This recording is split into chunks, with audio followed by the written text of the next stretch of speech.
All right, guys, let's get going. First things first, everything's questioned.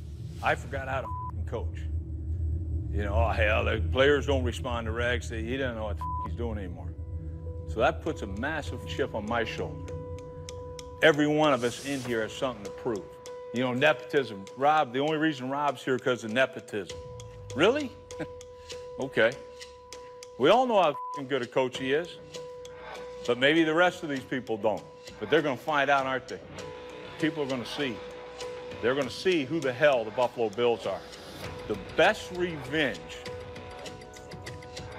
is massive success. Don't be afraid of it. I don't give a shit. Who knows it? Here we are. Here the we are. Do we have work to do? You're damn right. We got a load of work to do to get there. But aren't we the guys for the job? Well, there's that. He forgot how to coach, and the man who was once praised as the players' coach is no longer getting a response from his team. That is scary. Powerful words by Rex. Stephen A., explain to me, what is he trying to accomplish? Well, he's motivating his players, and he prides himself on being a player's coach, somebody that is skilled at ingratiating himself with personnel to the point where they will go out there and perform at a max level for him. There was a time where it worked. There was a time when I believed in Rex Ryan. There was a time when I looked at Rex Ryan and thought that, you know what, he was the right man because he came to New York City, you know, bloviating and blustering and what have you, and he took them to back-to-back AFC championship games, which was an incredible and phenomenal accomplishment considering the Jets' history. But from that moment forward, Rex Ryan has been home in the postseason watching games just like the rest of us. Rex Ryan coaches during the regular season. During the postseason, he is nowhere to be found. Maybe in the Bahamas, maybe in Hawaii, but it damn sure ain't on an NFL field during playoff time over the last 5+ years. That's the reality of the situation. Rex Ryan is not getting it done. And so when he sits up there and he talks about people doubting him, he's absolutely right. He's not wrong. But he's incomplete in what he's conveying to the players as to why those doubts have come forward. The doubts have come forward because they've justifiably been there. The numbers prove it. His record proves it. And when you have bravado and it's matched with no results, you know, full of bluster and all of that stuff signifying absolutely nothing. That's what Rex Ryan's resume has been. I root for the man. I don't want him to lose. I mean, I want him to lose now because he's in Buffalo, and I'm not a Buffalo Bills fan. I'm more of the New York City fans, and, of course, I'm a diehard Steeler lover. But when I look at Rex Ryan, you don't want to root against him. You don't want him to lose, but you do find yourself consistently looking at him and saying, quote, he's really a defensive coordinator, just like when his dad coached the Chicago Bears as the defensive coordinator. Mike Ditka was the head coach. But Buddy Ryan was so phenomenal that the players carried him off the field, too, because that defense was what it was all about. I think Rex Ryan has much more of a chance of a lengthy NFL career being that guy than being a head coach, because as a head coach, at least one side of the ball doesn't work for him. For years, it was the Jets' defense. He goes to Buffalo, and suddenly it's their offense is good, and their defense wasn't yet last year. He can't seem to get the whole package together. That's Rex Ryan's problem. Well, the problem with Rex Ryan is that, I mean, to be a loud coach in the AFC East, can you imagine? You're in the same division with the greatest coach who ever lived. You're never going to win. I mean, like, in the long run, you're always going to be, at best, second best. And Gase just got to Miami, so after Buffalo, I don't know that there's a job open in Miami, especially the way the defense looked week 1 at Seattle. I mean, in a way, I feel sorry for the guy. You're a loud, boisterous guy who talks a game, and Bill Belichick's in your division. Case closed. It's over. It's over for you. The reason Rex Ryan is turning up the volume now, it's Spinal Tap. This one goes to 11. He's at 10 all the time. So where does he go from here? His X's and O's and his execution and his game planning has not, I'm just stating fact, has not been good enough in recent years. Hasn't been good enough. So what I'm hearing from him basically is do the same thing you're doing, only harder.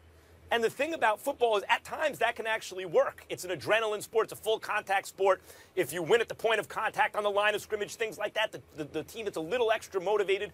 But he's been, that could have an effect. And maybe it did once upon a time. But if you're always doing that, if that's constantly the message, eventually, of course, the players have to tune that out. If not tune it out, they're already operating on a certain level. You can't push them any farther because they hear it from you all the time. It's not like a coach who's not prone to do that, suddenly giving you a kick in the pants and, oh, my God, this guy never. No, that's always Rex. So just keep what you're doing only harder. The problem now is also he had 2 defensive players tweet, I think it was, about how they'd taken Uber because they missed the team bus. That's, his brother's working with the defense. That looks bad. You're going to hear nepotism. You're going to hear too much of a player's coach. You're going to hear discipline issues. Of course, if they're winning, you don't hear any of that stuff. But if you're losing and that stuff comes out, of course you're going to hear that. Now, I'm glad you brought up Buddy Ryan, Stephen A., because imagine you're a kid and you see your father, who's not the head coach, carried off the field by his players. That must leave an indelible impression upon you. You have to be thinking that you want to be that you want to be loved, because that's love from players. You want to be loved like that. And maybe it's not saying a head coach can't be loved like that, but maybe that's not always the best thing for a head coach, or the path. It's the easiest path, or the straightest path that's most conducive to success. But clearly, he wants that. He wants to win and have his players love him like that. Everybody wants to be loved, but that don't mean you have to care about it if you don't get it. I mean, hey, news flash. Yes, Stephen A. Smith himself, I would love to be loved. I just don't give a damn if I'm not outside of the people in my inner circle, because it really does not matter. Because what matters to me are results. It does not matter to me how affectionate people are towards me. I love you, Stephen A. If it makes any difference, I love you. If it makes you feel better. I appreciate it. I thank you for it. But I wouldn't care if you did it. It just doesn't matter to me, okay? At the end of the day, what this comes down to, if you're Rex Ryan, I know you'd like to believe that, but it's not true. Here's the deal. The bottom line is this. When you look at Rex Ryan, you've got an offense. Now, mind you, for years in the Jets, you had Mark Sanchez. Don't get me started with Mr. Butt Fumble himself, okay? You had a running attack, and you had a stout defense, and that's what you lived off of. Now you're in Buffalo. What happens here? You've got, for the first time, you had a quarterback, Tyrod Taylor. You got LaShawn McCoy, who's an absolute stud. In the offseason, you secured the left side of your offensive line with Cordy Glenn and Richie Incognito. Haven't heard that name in a while, but evidently he's doing a damn good job, and they're happy to have him in Buffalo. Good for him. The point that I'm trying to make is you buffered your line of scrimmage. You protected the blind side of Tyrod Taylor. You know that because you're the stout, brilliant defensive mind, that the defense for the Buffalo Bills is expected to be better this year, and yet you walk into the season opener, albeit against John Harbaugh and the Baltimore Ravens.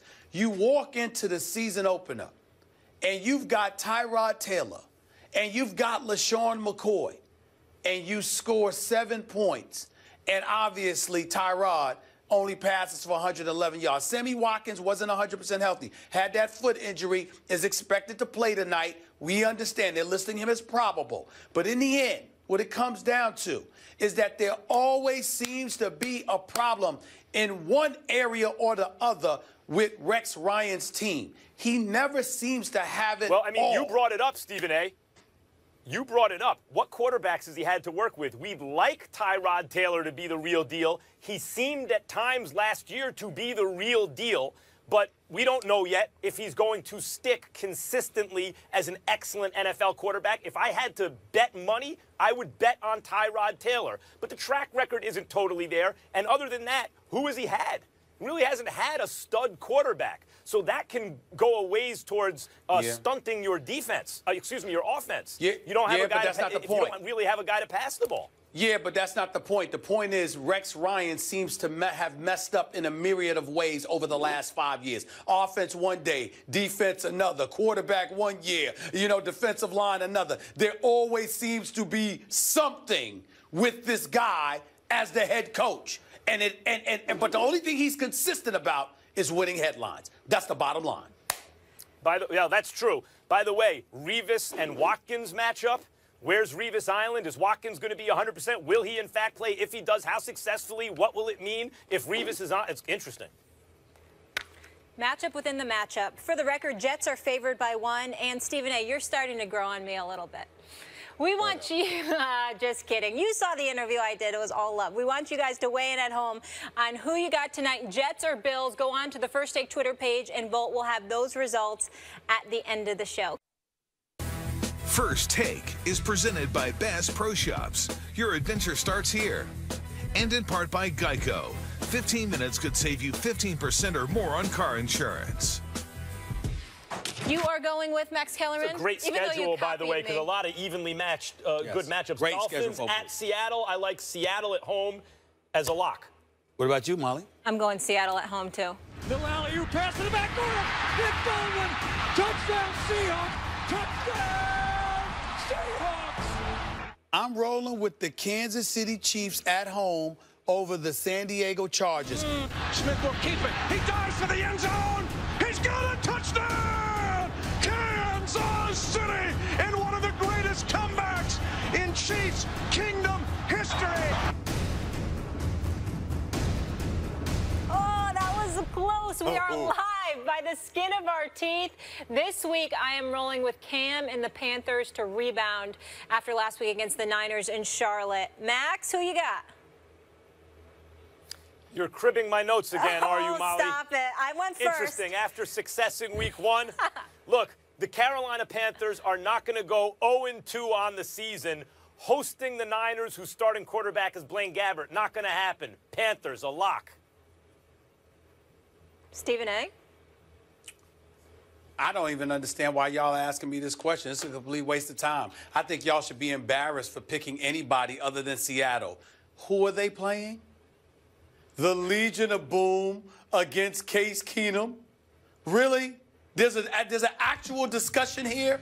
Are you kidding me? We can't pick Seattle, Stephen A., because we picked them last week. We can't take Seattle. We took them already. Pay attention to the rules, Stephen A. Now, why would y'all pick them week 1 when you knew they had the Rams in week 2? You're lucky you escaped last week. I mean, you should have saved it for this week. I got Seattle only because, and simply because, they're playing Jeff Fisher's Rams. That's it. I don't need any other. I mean, let me look into the camera and say this to the Seattle Seahawks. Let me guarantee y'all why they're going to win. I'm going to look the Seattle Seahawks in the camera and say this. Y'all going to go to Los Angeles and lose to Case Keenum and Jeff Fisher. Really? Really?